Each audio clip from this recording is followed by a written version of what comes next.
আর সর্বদলের অংশমূলক সরকার গঠন হতে পারে একমাত্র পিআর সিস্টেম নির্বাচনের ভিত্তিতেই। তাহলে কেন বিএনপি মানছে না, কারণটা কি আমি তো বুঝি না। অবশ্যই বিএনপিকেও পিআর সিস্টেমে নির্বাচন মানা উচিত। সংস্কার চাই। বিএনপি বলছে আমরা সরকার গঠন করে ক্ষমতায় গিয়ে সংস্কার করব। প্রথম প্রশ্ন হলো এই, আগামীতে বিএনপি ক্ষমতায় যাবেন, এই গ্যারান্টি আপনি কে দিয়েছে? আপনি কিভাবে ভেবেছেন যারা 91 থেকে 96 পর্যন্ত ফেল করার কারণে 96 ক্ষমতায় আসতে পারে নাই, আবার 2001 থেকে 2005 পর্যন্ত দেশ চালাবার কারণে 2008-এ তারা ক্ষমতায় আসতে পারে নাই।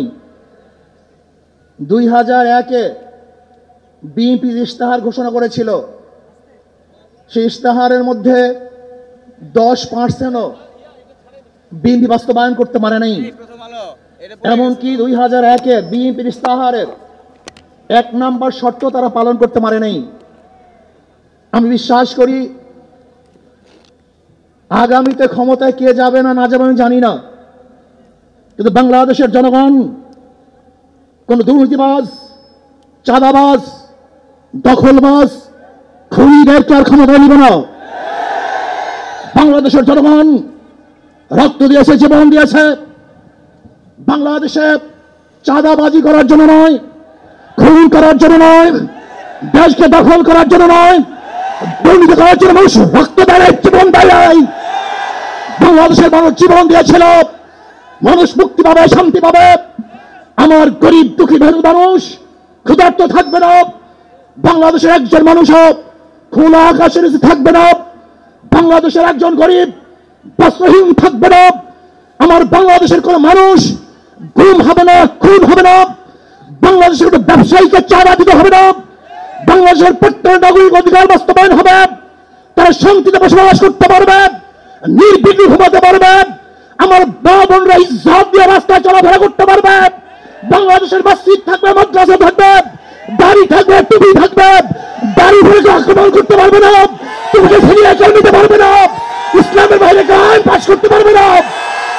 এর জন্য জীবন দিয়েছিল, রক্ত দিয়েছিল। দ্বিতীয়বার দাড়ি কান্দে এই দৃশ্য দেখার জন্য মানুষ রক্ত দেয় নাই। মৌলবাদীর বিরুদ্ধে আঙ্গুল তুলবে, মোল্লা বলে গালি দিবে, আজকে টুপি দাড়িওয়ালাদের ক্ষমতায় যেতে দেবে না, এই স্লোগান শোনার জন্য মানুষ রক্ত দেয় নাই। এই দৃশ্য দেখার জন্য বুকের তাজা রক্ত জমিনে ঢেলে দিয়ে মানুষ শাহাদাত বরণ করে নাই, বরং বাংলাদেশের মানুষ শাহাদাত বরণ করেছিল এই জাতিকে মুক্তি দেওয়ার জন্য, কোরআন ও সুন্নাহর আইন বাস্তবায়ন করার জন্য। বাংলাদেশের মানুষ ওই ভারতের গোলামি করার জন্য রক্ত দেয় নাই। বাংলাদেশের মানুষ ভারত আমাদের দেশে কর্তৃত্ব নেতৃত্ব করবে, আমেরিকা আমাদের দেশে কর্তৃত্ব নেতৃত্ব করবে, এর জন্য বাংলাদেশের মানুষ জীবন দেয় না, রক্ত দেয় নাই। বাংলাদেশের মানুষ সাধন, তারা নিজেরা আইন প্রণয়ন করবে, নিজেরা সংসদ পরিচালিত করবে, তারা নিজেদের পায়ে দাঁড়াবে।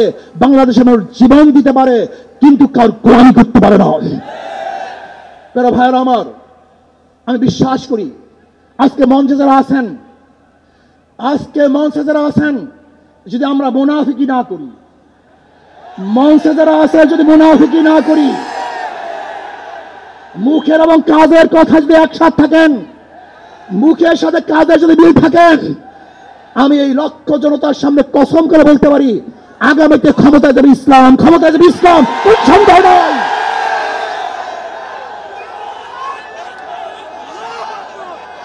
কিন্তু খবরদার যদি মুনাফিকি করি, তাহলে এদেশের মানুষ সচেতন হয়েছে, এদেশের মানুষ সব জ্ঞানী হয়ে গেছে। বিশ্বাস করবেন না, একজন রিক্সাওয়ালা, ঠেলাওয়ালা, কুলি মজদুরের বক্তব্য শুনলে আমরা আশ্চর্য হয়ে যাই বাংলাদেশের মানুষ কত সচেতন, তারা কত সচেতন হয়েছে। যদি আমরা মুনাফিকি না করি, যদি আমরা ঐক্যবদ্ধ থাকি, বাংলাদেশে একটা বাক্স ইসলামের নাম দিতে পারি। যেরকম আমেরিকা এবং ওই সারস ইসরায়েল ইরানের আক্রমণকারী ভেবেছিল মুহূর্তের মধ্যে নিশ্চিহ্ন করে দিবে, কিন্তু আক্রমণ করার পরে দেখেছে ইরানের গুহার থেকে কোথার থেকে বোম মিজাইল চলে আসছে। আমেরিকা এবং ইসরায়েল যেরকম অনুভব করতে পারে নাই, বাংলাদেশের বুকে যদি একটা বাক্স দেওয়া হয়, বাংলাদেশের ঘরের থেকে এমন মিসাইল বের হবে, এমন বোমা বের হবে, গোটা বাংলাদেশ থেকে, গোটা দুনিয়া থেকে ইসলামের দুশ্মন থেকে ধ্বংস করে দেবে ইনশাআল্লাহ। ঐক্য হন, মুনাফিকি করবেন না, একসাথ হন, ঐক্যবদ্ধ হন। এইটা আমার মেসেজ থাকবে। যদি ঐক্যবদ্ধ ভাবে ক্ষমতার লোভকে সংবরণ করে, আমি ক্ষমতায় যেতে চাই না, ইসলামকে ক্ষমতায় নিতে চাই। আমি ক্ষমতায় যাইতে চাই না, কোরআন ও সুন্নাহকে ক্ষমতায় নিতে চাই। যদি আদর্শ লালন করেন, এই নীতি আদর্শ যদি গ্রহণ করেন, ইনশাআল্লাহ নাসরুম মিনাল্লাহি ফাতহুন করিব, অবশ্যিরিস সাবিরিন। সেই দিন আসতেছে, আমি দেখতেছি, মনে হয় আমার চোখের সামনে আমি দেখতেছি ওই সংসদের মধ্যে কলেমার কথা হবে, কোরআন ও সুন্নাহর কথা হবে, লা ইলাহা ইল্লাল্লাহ উচ্চারিত হবে। গোটা বাংলাদেশের মানুষ শান্তিতে বসবাস করতে পারবে, জুলুম থাকবে না, অত্যাচার থাকবে না, অবিচার থাকবে না। প্রত্যেকটা মানুষের প্রাপ্তি তাদের ঘরে ঘরে পৌঁছানো হবে। আজকে আমার মা বোনেরা মনে করছে ইসলাম ক্ষমতা আসলে আমাদের অবস্থাটা কি হবে। ইসলাম ক্ষমতা আসলে প্রত্যেকটা মা বোনের ন্যায্য অধিকারকে প্রতিষ্ঠা করা হবে। ইসলাম ক্ষমতা আসলে আগামী 5-10 বছরের মধ্যে সমস্ত গরিবরা দরিদ্র সীমার উপরে চলে যাবে। ইসলাম ক্ষমতা আসলে 28 লক্ষ কোটি টাকা বিদেশে পাচার হবে না, দুর্নীতি থাকবে না, জুলুম থাকবে না, অত্যাচার থাকবে না, নির্বিচারে কোনো মানুষ আর খুন হবে না, গুম হবে না। ইসলাম ক্ষমতা আসলে শ্রমিকদেরকে তাদের অধিকার আদায়ের জন্য রাস্তায় নামার কোনো প্রয়োজন হবে না। ইসলাম ক্ষমতা আসলে কৃষক, শ্রমিক, মজদুররা তাদের অধিকারকে প্রতিষ্ঠিত করার জন্য ইসলামী সরকার তাদেরকে নিয়ে কমিটি গঠন করে তাদের প্রাপ্তি তাদের কাছে পৌঁছায় দেবে। আসুন ইসলামী হুকুমাত কায়েম করার জন্য আমরা চেষ্টা করব। আজকে আমাদের এই জনসভায় যশোর থেকে আমার কিছু ভাই আসার সময় তার অ্যাক্সিডেন্ট হয়ে শাহাদাত বরণ করেছে। আল্লাহ তাদেরকে জান্নাতুল ফেরদাউস দান করেন। আমার অনেক ভাইয়ের আহত অবস্থায় আছে, আল্লাহ পাক তাদেরকে সুস্থ করে দেন। আসুন আজকে জনসমুদ্রে আমরা আসছি, আমাদের টাকা নাই, পয়সা নাই, নিজের পয়সা দিয়ে এসছি, নিজের খানা খেয়েছি।